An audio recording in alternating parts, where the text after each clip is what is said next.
I'm Amber from Kaleidoscope Quilt Company, and I wanted to share our finished midi twister quilt with you today. The twisters all use a two-step process. In our video that we posted last week, we showed you how we made our square grid using 6.5-inch squares and a 4-inch border. We used brush strokes fabrics for the body of our quilt, and we used Keaton fabric from Banyan Boutiques from Northcott for the border that we added. The second step of this process is to recut using the midi twister tool.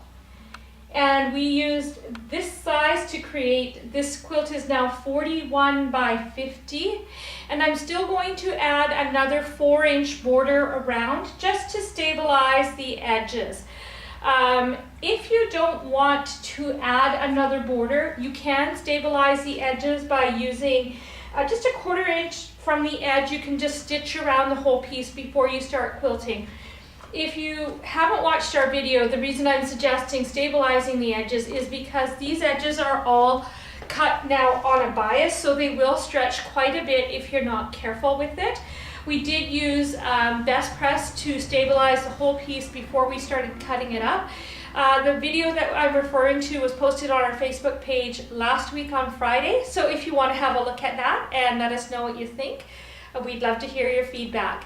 If you're interested in any of the fabrics or the midi twister tool itself or Best Press, just give me a shout at 778-455-4715, or you can drop me an email at kaleidoscopequiltcompany@gmail.com.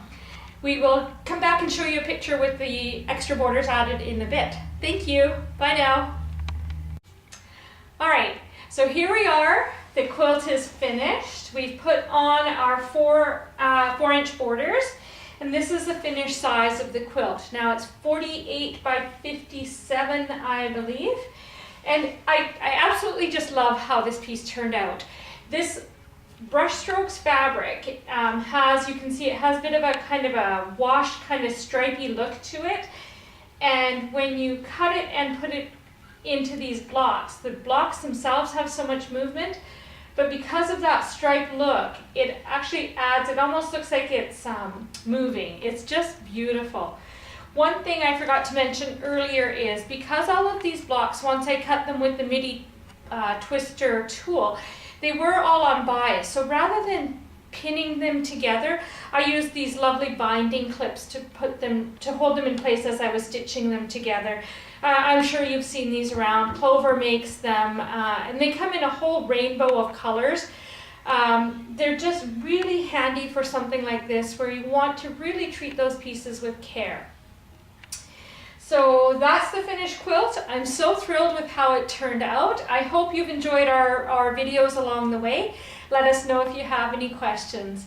Again, if you want to give us a call, the number is 778-455-4715, or you can drop us an email at kaleidoscopequiltcompany@gmail.com. Thanks so much. Bye for now.